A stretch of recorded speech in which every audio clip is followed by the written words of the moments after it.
ኃጢአትን ስትሰሩ በማን ፊት ነው ኃጢአትን የምታደርጉት? በእግዚአብሔር ፊት። ለዛ ነው መዝሙረኛው ዳዊት ምን ብሎ የሚናገረው?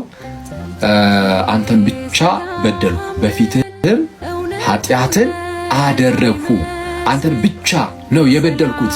እግዚአብሔር አምላክ ሆይ የበደልኩት አንተን ብቻ ነው። ኃጢአትን የሚያደረግኩት በፊትህ ነው።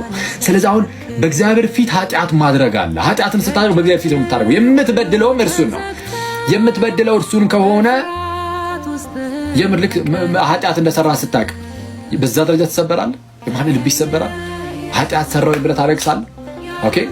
እና ንስሐ ለመግባት በጣም ትጣደፋለህ፣ ትሯሯጣለህ። ይቅርታ ለመጠየቅ እግዚአብሔር ጌታን ይቅርታ ለመጠየቅ ኢየሱስን አስበው። ክርስቶስ ኢየሱስ አንተን ከኃጢአት ቀንበር ነፃ ለማውጣት የከፈለውን ታውቀዋለህ።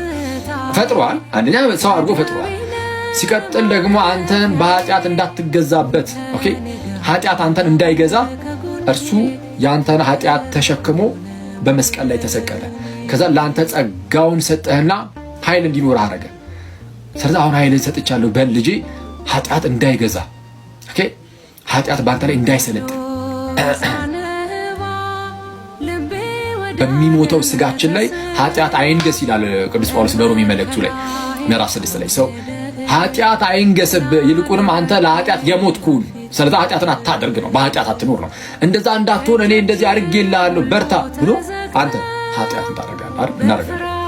ከዛ ኃጢአትን አድርገህ ጌታ ሆይ ይቅርታ ብለህ ልብስ ብር ብሎ ወደ ጌታ ትሮጣለህ፣ ንስሐ ትገባለህ። ካልገባ ክርስቶስን ታዲያ ምን አለ የምትወደው? ስለዚህ የመውደድ እንትኑ ደረጃው በጣም ትንሽ ነው ማለት ነው። በቃ ያስታውቃል። እንደዛ ነው። በነገራችን ላይ እሱን ነው የሚያሳየው። ዝም ብለህ ኢየሱስን ወደዋለሁ ስላልክ ብቻ አይደለም፣ ኢየሱስን ወደዋለሁ ስላልኩኝ ብቻ አይደለም።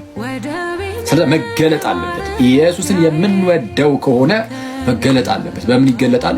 ባጠፋው ቁጥር፣ ባሳዘንኩ ቁጥር፣ ለምሳሌ ቶሎ ብዬ ሄጄ ይቅርታ መጠየቅ፣ ንስሐ መግባት። ስጋዬን ብላ ደሜን ጠጣ ብሎኝ የለ በቃ እሺ ብዬ ስጋውን መብላ ደሙን መጠጣት፣ በዚህ ፍቅሩ ይገለጻል። ኦኬ።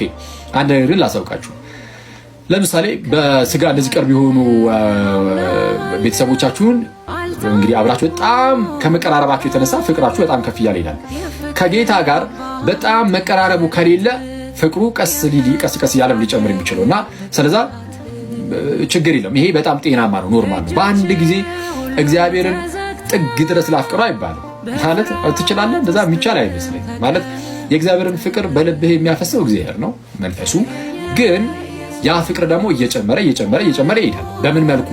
ከእግዚአብሔር ጋር ጊዜን ባሳለፍክ ቁጥር፣ ከእርሱ ጋር ጊዜን ባሳለፍክ ቁጥር፣ እርሱን ባከበርከው ቁጥር፣ ኦኬ፣ አድርግ ያለህን ባደረግክ ቁጥር።